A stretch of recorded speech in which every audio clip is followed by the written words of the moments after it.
الرحمن الرحیم۔ ہمارا اختتام اس دن سورۃ المومن کی آیت نمبر 12 پر ہوا تھا اور انشاءاللہ یہاں سے آگے شروعات ہے۔ تو اللہ پاک نے فرمایا هو الذی یریکم آیاتہ وینزل لکم من السماء رزقا وما تذکروا الا من ینیب۔ تو اللہ پاک نے فرمایا وہی تو ہے جو دکھاتا ہے تمہیں نشانیاں اور اتارتا ہے تمہارے لیے آسمان سے رزق۔ یہ آسمان سے رزق کس لیے؟ کیونکہ آسمان سے پانی برستا ہے اور اس پانی کے برسنے سے رزق پیدا ہوتا ہے، جو دنیاوی جو نباتات ہیں۔ اور نہیں نصیحت پکڑتے مگر وہ جو رجوع کرتا ہے، یعنی کہ نصیحت اس سے پکڑتے وہی ہیں جو اللہ کی طرف رجوع ہوتے ہیں۔ ایک تو ہے وہ منحرف ہو رہا ہے، باغی ہو رہا ہے، وہ اللہ تعالیٰ کی طرف نہیں جا رہا۔ تو لہذا جو رجوع ہوتا ہے وہ جو اللہ تعالیٰ کی، یعنی کہ جو اللہ تعالیٰ کی طرف رجوع ہوتا ہے اس کے لیے یہ ساری چیزیں نشانیوں میں آتی ہے۔ وہ سورج کو دیکھتا ہے وہ بھی اس کے لیے نشانی ہے، آسمان کو دیکھتا ہے وہ بھی نشانی ہے، اپنا ہاتھ پیر، اپنی زندگی، اپنا مطلب یہ جتنا اس کے ساتھ اللہ پاک نے یہ سسٹم لگایا ہے سارا کچھ دیکھتا ہے، تو اس سے وہ مطلب اللہ پاک کا شکر ادا کرتا ہے۔ یعنی کہ جو رجوع کرتا ہے وہی اسی کے لیے یہ سب نشانی ہیں۔ تو خیر فرمایا فَادْعُوا اللَّهَ مُخْلِصِينَ لَهُ الدِّينَ وَلَوْ كَرِهَ الْكَافِرُونَ۔ تو اللہ پاک نے فرمایا پس پکارو اللہ تعالیٰ کو خالص کر کے اپنی حکومت کو اس کے لیے، یعنی کہ اپنے جو آپ کو اللہ پاک نے اس کی حکومت آپ کو دی ہے اپنے جسم کے اوپر، اپنے مطلب لوازمات کے اوپر، تو اس میں آپ خالص کر کے اسی کو پکارو، یعنی کہ اپنی حکومت کو خالص کرو اللہ تعالیٰ کے لیے۔ یہی بات ہم شروع سے ہم نے پچھلی سورہ زمر میں بھی پڑھی تھی کہ اللہ تعالیٰ کو، یعنی کہ وما امروا الا لیعبدوا اللہ مخلصین لہ الدین، یعنی کہ مجھے اور کوئی حکم نہیں ہوا کہ یہ کہ سوائے اس کے کہ میں غلامی کروں رب کی خالص کر کے اپنی حکومت کو اس کے لیے۔ اور اسی طرح پھر پکارنا بھی یعنی کہ اس کا طریقہ جو اللہ پاک نے بیان کیا وہ یہی کہ پکارو اللہ تعالیٰ کو مخلص کر کے اپنی غلامی کو اس کے لیے، یعنی کہ اللہ کو جب خالص ہو کر اس کے لیے پکارو گے یا خالص اسی کو پکارو گے تو اللہ پاک آپ سے راضی ہے۔ لیکن اگر آپ اللہ کے اور اپنے بیچ میں کوئی وسیلے واسطے ڈالنا شروع کر دیں گے اور مطلب پکار میں بھی اس کی طرف مخلص نہیں ہوں گے تو پھر آپ کی پکارنا بھی وہ ناکارہ ہے، بیکار ہے۔ دوسری جگہ اللہ پاک نے یہ دعا کا طریقہ ہے، دوسری جگہ اللہ پاک نے سورہ اعراف میں دعا کا طریقہ فرمایا ادعوا ربکم تضرعا وخفیۃ، یعنی کہ پکارو اپنے رب کو عاجزی سے اور خفیہ، یعنی کہ بغیر ظاہر کیے، یعنی کہ ضروری نہیں ظاہر ہو، آپ اونچی آواز میں پکارو، یہ ایسا نہیں، خفیہ کا اللہ پاک نے فرمایا ہوا ہے۔ تو خیر یہ دو طریقے ہیں دعا کے پکار کے جو اللہ پاک نے بتائے ہیں، اور ساتھ ہی فرمایا کہ اگر ناپسند کریں کافر اس کو، یعنی کہ اگر کافر اس کو ناپسند کریں تمہارا پکارنا تو بھی آپ مطلب اسی طرح پکارو اپنے رب کو۔ رفیع الدرجات ذو العرش یلقی الروح من امرہ علی من یشاء من عبادہ لینذر یوم الطلاق۔ تو فرمایا کہ بلند درجوں والا ہے عرش والا، جو یعنی کہ وہ بلند درجوں والا ہے جو عرش والا ہے، وہ ڈالتا ہے روح اپنے حکم سے جس پر وہ چاہتا ہے۔ روح، ابھی یہاں ایک بہت اہم بات آ رہی ہے، وہ یہ ہے کہ لوگ اکثریت کہتے ہیں کہ انسان کی روح ہوتی ہے تو وہ مرتا ہے تو روح اس کی چل جاتی ہے، حالانکہ قرآن میں جس جگہ بھی وہ انسان کے مرنے کی بات آئی ہے اس میں اگر آپ عربی دیکھیں تو وہاں لکھا ہوتا ہے انفسا، اس کا نفس، یعنی کہ اس کا نفس جب اس کی جان جب نکالتے ہیں، تو وہاں لفظ لوگ ترجمہ کئی دفعہ کر دیتے ہیں روح کا، یہاں کئی لوگ ماننا شروع ہو جاتے ہیں کہ جب انسان کی روح نکل جاتی ہے۔ یہاں دیکھیں ابھی اللہ پاک نے فرمایا کہ وہ روح ڈالتا ہے اپنے حکم سے جس پر چاہتا ہے، یعنی کہ ہر کسی کے اوپر روح نہیں آتی۔ تو یہ کیا مطلب ہوا؟ مطلب کہ ہر کے پاس روح نہیں ہے۔ تو روح کا مطلب ہے کہ وہ سینس، وہ عقل مندی، وہ دانش جو اللہ پاک جس کے لیے چاہتا ہے نازل فرماتا ہے. تو ان میں اللہ پاک نے دوسری جگہ فرمایا مومنوں کے لیے یہ چیز ہوتی ہے، یعنی کہ جو پکے ایمان والے ہوتے ہیں ان کے ساتھ اللہ پاک روح سے ان کی مدد کرتا ہے. اسی طرح حضرت عیسیٰ علیہ السلام کی روح کے ساتھ مدد کی. تو وہ روح ہے جو کہ اللہ پاک نے جو کہ سینس ہے بات کی کو سمجھنے کی جو عقل اللہ پاک انسان کو دیتا ہے، تو وہ اللہ پاک کو نازل کرتا ہے جس کے اوپر چاہتا ہے اپنے غلاموں میں سے، تاکہ وہ اطلاع کرے اس دن کی ملاقات سے، یعنی کہ اس ملاقات والے دن یعنی کہ قیامت والے دن کی، تاکہ وہ ان کو اطلاع کر دے. یوم ہم بارزون لا یخفی علی اللہ منہم شیء لمن الملک ملک اليوم للہ الواحد القہار، یعنی کہ جس دن وہ ظاہر ہوں گے نہ چھپی ہوگی اللہ پر ان کی کوئی چیز کسی کے لیے بھی. تو بادشاہ آج کے دن اللہ تعالیٰ ہی کے لیے ہے جو ایک ہے اور سب پر غالب ہے. یعنی کہ اس دن اللہ پاک کے سامنے سب چیزیں ظاہر ہو جائیں گی، یعنی کہ وہ لوگ اللہ پاک کے سامنے تو ویسے بھی سب چیزیں ظاہر ہیں، لیکن اس اللہ پاک جو لوگ چھپا رہے ہیں ان کو بھی کلیئر ہو جائے گا کہ ہمارا چھپا کچھ نہیں ہے. یعنی کہ آج تو کئی لوگ ہیں جو مطلب اس چیز کے اوپر یقین نہیں رکھتے کہ اللہ ہم کو دیکھ بھی رہا ہے. کئی لوگ تو ایسے بھی ہیں، کئی لوگ ایسے ہیں بس وہ مطلب اس کو سنی کرتے ہیں. اللہ پاک نے قرآن میں فرمایا اولم یعلم ان اللہ یرا، کیا تم نہیں جانتے کہ اللہ تمہیں دیکھ رہا ہے؟ لیکن اس کے باوجود بھی اپنے آپ کو ایمان والے کہنے والے بھی وہ گناہوں میں مبتلا ہو جاتے ہیں، مطلب وہ اس چیز کی طرف دھیان نہیں کرتے. تو اس دن یہ چیز کلیئر ہو جائے گی کہ ایسی بات نہیں ہے، سب کچھ اللہ تعالیٰ کے سامنے ہے اور کوئی ایسی چیز نہیں. اور بادشاہت اس دن یعنی کوئی ایسی چیز نہیں جو رہ گئی ہو. تو بادشاہت اس دن اللہ تعالیٰ ہی کے لیے ہے، یعنی کہ اللہ تعالیٰ کی تو ویسے بھی بادشاہت ہے، بادشاہت صرف اللہ کی ہے دنیا اور آخرت میں. لیکن آخرت والے دن بادشاہت اس لیے گنوائی کیونکہ آج کے دن چند کو جس کو اللہ پاک نے حکومت دی ہوئی ہے، جس طرح کہ ہر انسان کو اللہ پاک نے خود کے اوپر ایک حکومت طاقت دی ہے کہ وہ چوائس کر سکتا ہے، تو اس دن وہ چوائس اس کی نہیں رہے گی. اس دن یہ چوائس کا بھی جو حکومت ہے اس کی وہ بھی ختم ہو جائے گی. یعنی کہ صرف حکومت صرف اللہ تعالیٰ ہی کی ہوگی جو ایک ہے اور غالب ہے. تو فرمایا اليوم تجزا کل نفس بما کسبت لا ظلم اليوم ان اللہ سریع الحساب.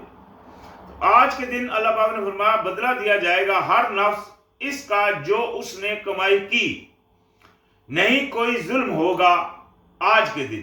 یعنی کہ آج وہ قیامت کے دن اللہ پاک نے فرمایا کہ بدلہ دیا جائے گا جو کچھ اس نے کیا. اس سے واضح ہو گئی بات کہ یہ جو عذاب قبر بنایا ہوا ہے لوگوں نے، یہ جھوٹی ایک سوچ ہے جو پیدا ہوئی ہے، یعنی کہ جو لوگوں نے بنائی ہوئی ہے. ایسی کوئی بات نہیں. قرآن میں اللہ پاک نے بار بار فرمایا کہ قیامت والے دن ان کو حساب دیا جائے گا، قیامت والے دن ان کی جزا مطلب حساب کتاب ہوگا اور ان کو سزا جزا ملے گی. یہاں بھی یہی بات ہے، یعنی کہ آج کے دن ان کو ہر نفس کو وہ ملے گا جو اس نے کمائی کی. یعنی کہ اس سے پہلے اس کو کوئی وہ نہیں ہوا، اس دن جا کر وہ حساب ہوگا اور اس دن جا کر وہ اس کے ساتھ مطلب اس کو جزا سزا ہوگی اور نہیں کیا جائے گا کسی کے اوپر کچھ بھی ظلم. بے شک اللہ تعالیٰ جلد لینے والا ہے حساب. بے شک اللہ تعالیٰ جو ہے وہی ہے جلد حساب لینے والا. یہ کوئی دور کی بات نہیں ہے، یہ نہ سمجھے کوئی قیامت دور ہے. جب آئے گی تو تب تو مطلب پھر اس کے اوپر ایمان لانا کوئی فائدہ نہیں دے گا اگر آج نہیں لایا تو. اور اگر آج اس کی وجہ سے نہیں مطلب اپنے آپ کو سنوارا تو پھر وہ فائدہ مند نہیں ہوگی. اور فرمایا فَأَنذِرْهُمْ يَوْمَ الآزفات اذ القلوب لدى الخناجر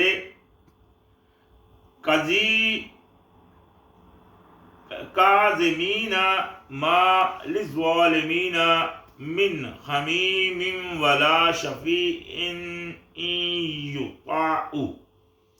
تو اللہ پاک نے فرمایا آپ یعنی کہ اطلاع کر دیجئے اس دن سے جو قریب آ لگا ہے، یعنی کہ بہت قریب آ پہنچا ہے جو، اس دن سے ان کو اطلاع کر دیجئے جب دل قریب حلق یا قریب ہوں گے، یعنی کہ قریب وہ اس طرح ہوں گے کہ حلق کے یعنی کہ بالکل حلق کے قریب آ جائیں گے، غم سے بھرے ہوئے، نہیں ظالموں کے لیے کوئی گہرا دوست اور نہ کوئی سفارشی جس کی بات مانی جائے۔ یعنی کہ اس دن نہ تو کوئی ایسا کوئی جوش دوست ہوگا، بندہ دنیا میں کسی دوست کی خاطر مطلب دوسروں کو پیچھے پھینک دیتا ہے، تو اس دن تو ایسا کوئی حمیم گرم جوش دوست بھی نہیں ہوگا جو بچا سکے گا، اور نہ ہی کسی کی سفارش ہوگی کہ جس کی اطاعت کی جائے، یعنی کہ جس کی اللہ پاک بات مانے، ایسی کوئی بات نہیں ہوگی۔ یعنی کہ اس دن سے یہ دیکھیں نا، اللہ پاک نے اپنے نبی علیہ السلام جس کے بارے میں آج ایک بچے سے بھی پوچھے تو بولتے ہیں ہاں نبی علیہ السلام ان کی نعتیں گاتے ہوئے نہیں تھکتے۔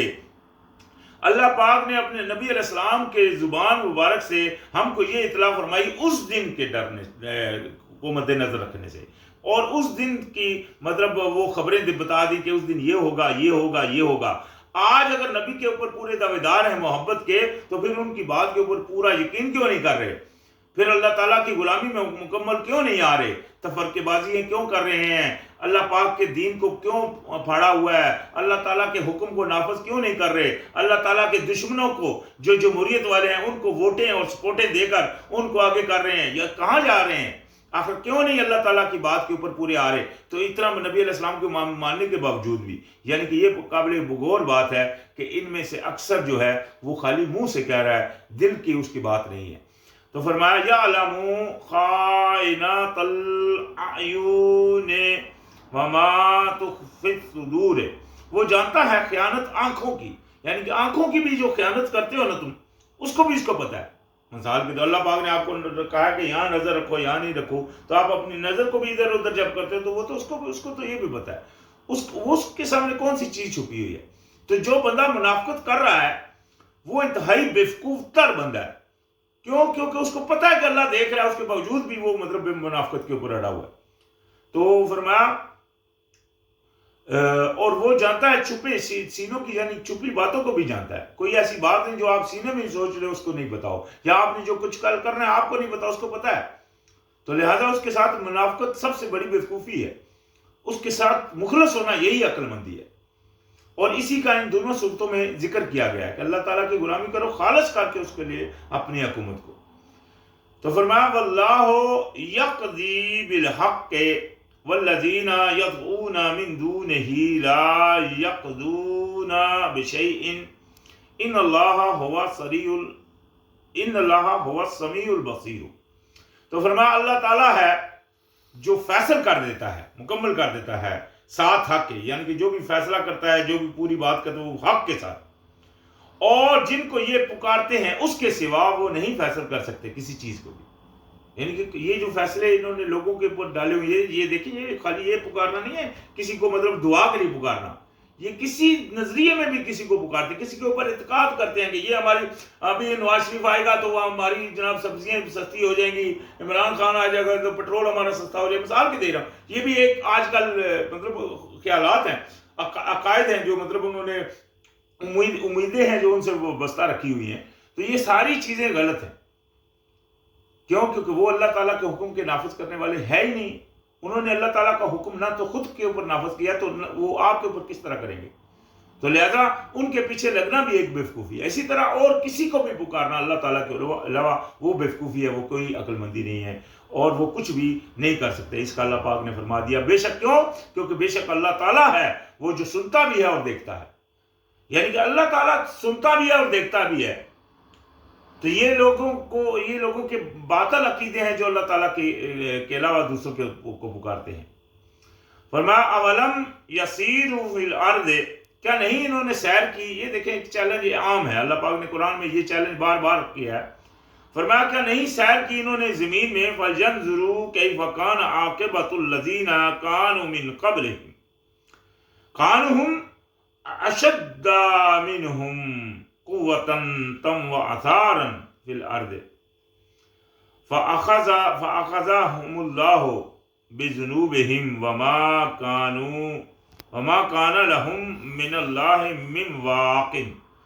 تو اللہ پاک نے یہ دیکھیں یہ مثال جو بار بار قرآن میں فرمائی، یہ کہ کیا بلا نہیں وہ چلے پھرے زمین میں تو دیکھتے کہ کس طرح ہوا انجام اللہ پاک نے کیسا کیا انجام ان کا جو تھے ان سے پہلے، اور ان کی اللہ پاک نے یہاں مثال بھی بیان فرمائی، یعنی کہ وہ جو پہلے تھے تھوڑی مثال اللہ پاک نے ان کے بیان یہ فرمائی کہ وہ تھے بہت سخت قوت میں اور آثار بنانے میں زمین میں، یعنی کہ آثار جو بناتے تھے زمین میں بہت سخت. آج دیکھ لیں پیرامڈز ہیں جو ایجپٹ کے اندر، وہ کتنی اونچائی ہے ان کی، اور کتنے کتنے بڑے پتھر ہیں. اس وقت تو وہ مطلب مشینری بھی نہیں تھی کہ وہ پتھر ان کو اتنے اوپر پہنچایا جائے. اور اوپر سے وہ جو ایریا ہے جہاں یہ بنے ہوئے ہیں وہاں نزدیک، بہت نزدیک کوئی پہاڑ بھی نہیں ہے. کہاں سے پتھر وہ لاتے تھے؟ ٹھیک ہے نا، وہ کہاں سے جا کر، اگر اس کی ہسٹری آپ کو پتا چلے تو وہ پہلے جناب کتنا سفر کر کے پتھروں کو لاتے تھے، وہاں سے کتنے دور سے پتھروں کو لاتے تھے، پھر ان کو وہاں چلاتے تھے. تو کتنے انہوں نے آثار بنائے دیکھیں خود، مطلب اپنے ہاتھوں کے زور سے. تو یہ ان کے نشانات ہیں جو آج بھی کھنڈرات کی طرح ہمارے سامنے پڑے ہوئے ہیں. تو یہ چیز اللہ پاک نے قرآن میں اس چیز کا چیلنج کیا ہے کہ کیا تم نے نہیں دیکھا کہ یہ چیزیں جو وہ جو آثار بناتے تھے وہ کتنے سخت اپنے آپ کو مانتے تھے. تو ہوا کیا کہ اللہ پاک نے پکڑ لیا ان کو بوجہ ان کے گناہوں کے، اور نہ تھا ان کے لیے اللہ تعالیٰ سے کوئی بچانے والا. یعنی کہ پھر اللہ پاک نے جب ان کو جکڑ لیا، ان کے اوپر عذاب کا کوڑا ڈالا، تو آج ان کے کھنڈرات تو پڑے ہوئے ہم کو نظر آتے ہیں، لیکن ان کے نام و نشان بھی ہم کو نہیں ملتا. ہوتا نا کہ اس کی نسل چل پڑی ہو کسی کی، وہ آگے اس کے بچے ہوں، ایسی کوئی بات ہی سب مریم ریٹ ہو. ذَلِكَ بِأَنَّهُمْ كَانَتْ تَأْتِيهِمْ رُسُولُهُمْ بِالْبَيِّنَاتِ فَكَفَرُوا فَأَخَذَهُمُ اللَّهُ إِنَّهُ قَوِيٌّ شَدِيدُ الْعِقَابِ. یہ اس لیے کہ تھے وہ آتے ان کے پاس بھیجے ہوئے، یعنی کہ ان کے پاس یہ ہوا اس لیے کہ اللہ ان کے پاس بھی بھیجے ہوئے اللہ کے آتے تھے واضح نشانیاں لے کر. تو یہ ان کا انکار کرتے تھے، یہ ان کو نہیں مانتے تھے. تو اللہ پاک نے ان کو پکڑ لیا. بے شک اللہ پاک قوت والا ہے، سخت سزا دینے والا ہے. یعنی کہ آج بھی ہم لوگوں کو کہتے ہیں کہ بھائی اللہ تعالیٰ سے ڈرو. عذاب آتے ہیں لوگوں کے اوپر، یہ نہیں ہے کہ کئیوں کو تو اللہ پاک نے چھوڑا ہے، کئیوں کو اللہ پاک پکڑتا بھی ہے. کبھی بارشوں کی وجہ سے پکڑ رہا ہے، کبھی زلزلے بھیج رہا ہے، کبھی اللہ پاک یہ اللہ پاک انسان کو جھٹکے دیتا ہے. جیسے کوئی سویا ہوا ہو تو اس کو آپ جگا رہے ہیں، تو یہ اللہ پاک انسان کو جگانے کے لیے یہ جھٹکے دے رہا ہے. دیکھیں نا فرعون جو تھا، فرعون کے پاس اللہ پاک نے جب موسیٰ علیہ السلام کو بھیجا تو موسیٰ علیہ السلام نے اس سے کہا کہ بنی اسرائیل کو میرے ساتھ بھیجو. جب اس نے کہا نہیں تو اللہ پاک نے اس کے اوپر پہلے جناب کوئی اپنا مچھر بھیجے، یا مطلب وہ ڈڈیاں بھیجی، وہ مینڈکیں بھیجی، یا مثال کے طور کے اوپر اور ایسے وائرس بھیجے جو ان کو جسموں میں کے اوپر پھوڑے نکلنے تھے، یا پانی کو خون بنا دیا. تو ہر دفعہ جب یہ ایک چیز آتی تو وہ بھاگتا جاتا، تو کہتا موسیٰ علیہ السلام آپ اللہ سے جا کیجئے، میں جانے دیتا ہوں بنی اسرائیل کو. لیکن جب وہ عذاب ہٹ جاتا اور یہ مکر جاتا تو اللہ پاک پھر مچھر بھیج دیتا، پھر وہ موسیٰ علیہ السلام کے پاس جاتا، پھر اسی طرح کہتا. پھر جب وہ ختم ہو جاتا پھر وہ اللہ پاک پھر انکار کر جاتا، پھر اللہ پاک اس کی طرف وہ مطلب ٹڈیاں وغیرہ بھیج دیتا. تو یہ سارا کچھ ہوتا رہا تاکہ وہ صحیح ہو جائے. آج ہمارے ہاں دیکھ لیں، کبھی کرونا آ رہا ہے، کبھی ڈینگی آ رہا ہے، کبھی مطلب زلزلہ آ رہا ہے، کبھی بارش ہو رہی ہے، کبھی جناب سیلاب آ رہے ہیں. تو یہ کیا ہے؟ یہ وہی چیز ہے، لیکن انسان کو جھٹکا دیا جا رہا ہے تاکہ وہ جاگ پڑے، تاکہ وہ سیدھا ہو جائے، تاکہ اللہ کی غلامی میں آ جائے. لیکن اکثریت کا حال یہ ہے کہ اس کے باوجود بھی وہ اللہ کی طرف نہیں جا رہے. تو فرمایا بے شک اللہ تعالیٰ جو ہے وہ سخت سزا دینے والا ہے. یعنی کہ یہ چیز ذہن میں رکھیں، اگر یہاں نہیں کریں گے تو اللہ پاک آخرت میں پھر پکڑے گا. اسی لیے اللہ پاک نے آخرت کو رکھا ہوا ہے. تو خیر آج ہمارا اختتام اسی صورت کی 23 نمبر آیت پر ہو گیا. انشاءاللہ یہاں سے آگے پھر شروعات ہوگی. السلام علیکم.